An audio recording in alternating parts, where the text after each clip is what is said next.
Richard, this is a pet peeve of yours, awkward repetition. What do you want to say about that? Well, this is just like clumsy sentences. Like if you use the same word twice in a sentence, we here in New York City constantly in our copy, because we cover a lot of city government, the word city this, city that. Sometimes I've counted in some copy that I've received where the word city would appear 3 times in one sentence. And there's just a more clever way to say it and a more natural way to say it, because you wouldn't speak that way. I find the word local gets in there too often as well. A reporter in the newsroom here brought that up. Like, why are we always saying local if the first sentence already said we're speaking about New York City government? You know, they're just words that add to the fat in the story. And maybe you're not shaving off seconds, but you're certainly making a cleaner sound to the copy when you get words like that out of there. Okay, this is another pet peeve of mine. I know NPR has adopted this as a standard, but I'm advocating in our newsroom not to use honorariums. I feel like it's easy enough to say the president in subsequent references in the story. Hopefully you don't say, meeting with the president is doing this. We don't want that repetition. But, I think it sounds clean when you say the mayor, the speaker, especially for just,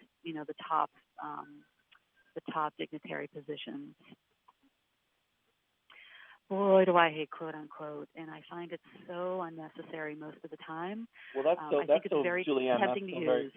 That's so very print. I mean, that's again where we're getting back to like you might as well be reading the newspaper on the air. Yeah, exactly. I feel like there's a really high bar for this, and if you're using it, you've found that you could not paraphrase, and you could almost always paraphrase. At the end of this conversation, I'd love to talk about exceptions to the rule, and occasionally I think there is one. When President Clinton makes an admission that involves very legal language, perhaps that should be, put in quotes, maybe. But usually no, let's paraphrase it, let's talk to people. And any more thoughts on that, Richard? Julianne, yeah. I also want to add something. If the quote is so good, then get the sound clip of him saying that and use an actuality. Absolutely. Okay, this is another one that I find I always try to get out of the copy. It's always there, but it sounds robotic on the air. There is a festival taking place on Staten Island this weekend. Nothing wrong with that grammatically, but, you wouldn't say it to your friend that way. Staten Island's hosting an arts festival this weekend, and I probably should have made Staten Island a contraction. I'm very big on contractions as well. It sounds much more accessible. Actually, I was going to add that, Juliana. If you were going to use the word "there is," you would say "theirs," or and instead of saying "there are," you'd use the contraction because that's how we speak. Yeah. Do you find that you're naturally making things contract, even when you see them not contracted on the air in the copy? Absolutely. Yeah. I don't even want them to have to do that. I want the contraction right there in front of them. This is another one that I've found over the years that I'm cutting out of copy more and more. You might be like, why? It's grammatically correct. It's always there. It just sounds weird. The fire department has released its list of 20 firehouses it plans to close. Nobody's talking to me that way. Why not just say, Richard, can you imagine how you'd put that? In that sentence? Yeah. Well, I would first of all, I would get rid of has released, and the fire department released a list of 20 firehouses that will close. That sounds much more accessible. The fire department says it wants to close 20 firehouses. I find says and it wants, are magic. I'm going to talk more about that soon. The mayor says that it's his job. I find that turns up in a lot of sentences when it's not necessary. And again, we're not talking about shaving milliseconds here. We're talking about sounding more natural. You want to make it sound more poetic. Yeah, even better. We once heard from a voice coach who encouraged us to try for onomatopoeia when possible in copy. That's a real high bar, and I think it really needs to sound natural. But certainly when you can hit poetry, great. I think numbers frequently sound really wonky on the air. Little details like 100. Why not say 100? Miles per hour. I feel like, in conversation we say, hey, how many miles an hour are you going right now? And we need to round up the numbers. We hardly ever get this right at WNYC because we're so often getting into detail about budgets. But when possible, I try to sum them up. This I find with certain print background reporters, words, often date references, come in awkward places in the copy. I'm just either taking them out or rearranging them. I just feel like people don't talk like what you see on the screen right now. Those both. I should mention that anything in italics in this presentation, to me, is a no-no. And pretty soon you'll be seeing some sentences in bold that I think of as yes. A lot of complicated verbs in our copy. And I don't think we ever, we usually don't talk by saying had been. Somebody once said to me, well, my professor does. And I was like, does your professor, is he somebody that people love talking to? Who knows? But I think there are always ways to simplify. And we can, Julianne, we can actually even say in this sentence, the mayor is considering closing 20 firehouses. There's like a perfect lead sentence there. It's very active. It's very current. It's happening right now. It could happen. It might happen. Yeah, I'd love to throw that out there for conversation too. I almost feel repetitive for how much I depend on present progressive in my lead line. Mm-hmm.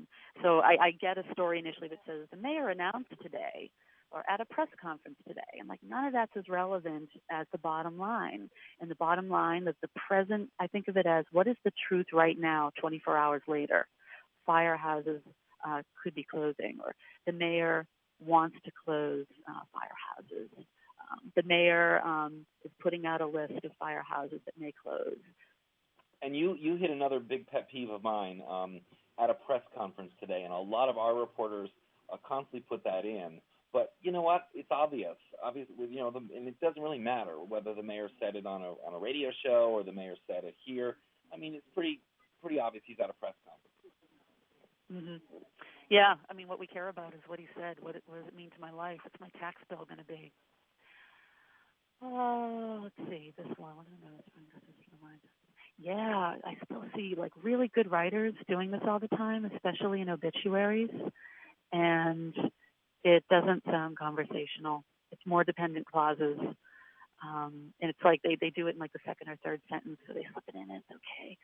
I think I made this italics, and I meant to make it bold here. So what should we do to sound more conversational on the air? I just gave you a whole bunch of my no-nos and pet peeves. Here are some ideas to make your copy more conversational on the air. As Richard said, talk in front of your computer. If you look like this in front of your computer, you're probably not doing broadcast-style copy. And that's not me, by the way. Noise in your room. No, it's not.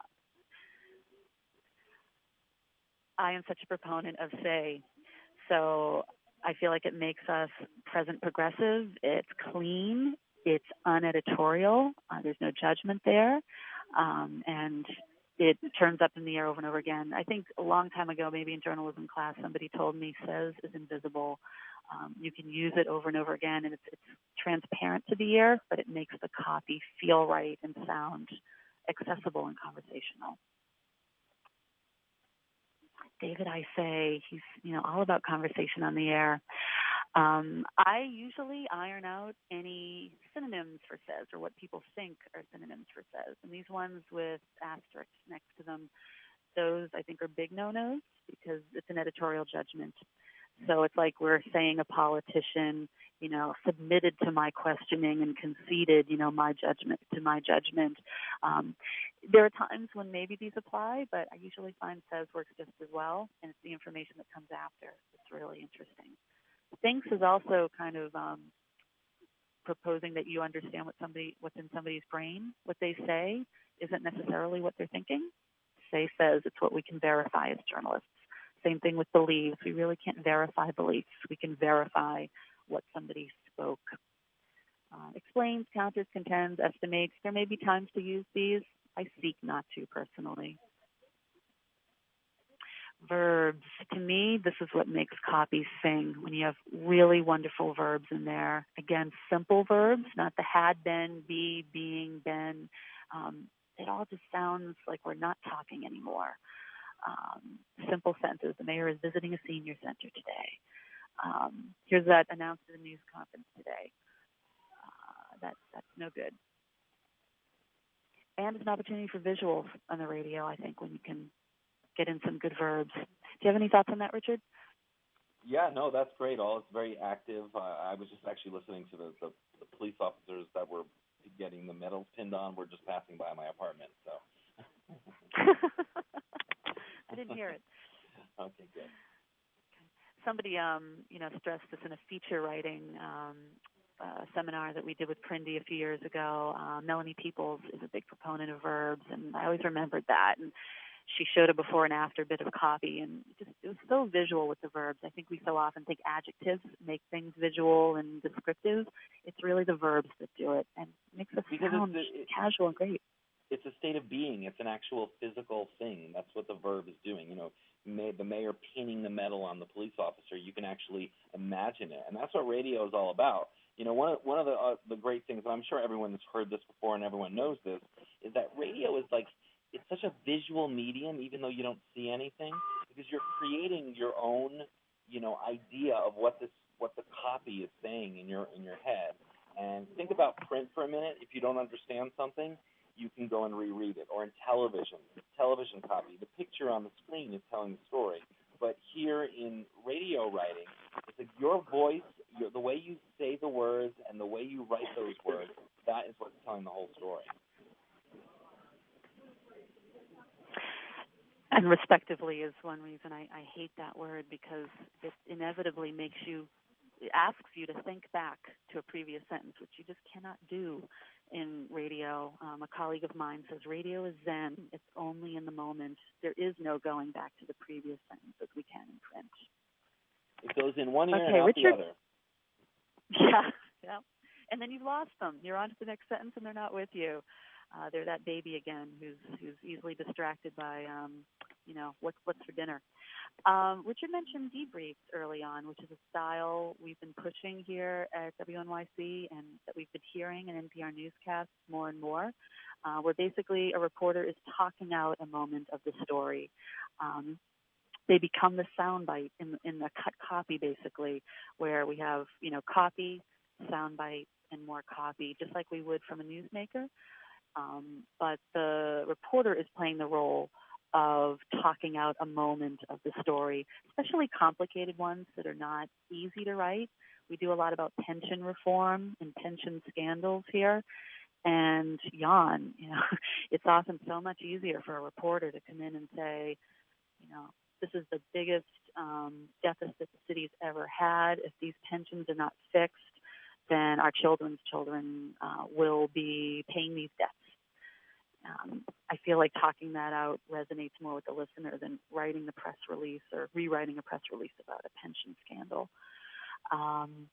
They're focused when they go well. To me, it's not talking out a spot or a rap. It's actually taking a moment of your story and speaking the facts about it. Some people think, you're getting the reporter to opine or to give an opinion. I never think of it that way. I'm just getting the reporter to do a different format, speaking only factually or giving analytical context, but never becoming the story or giving opinions about the story.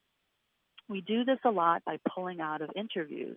We'll take our reporters, put them in the studio, talk for 3 or 5 minutes about their story, especially if it's about pensions. Or this morning, firehouse closures. Richard actually interviewed one of our reporters about the implications of that.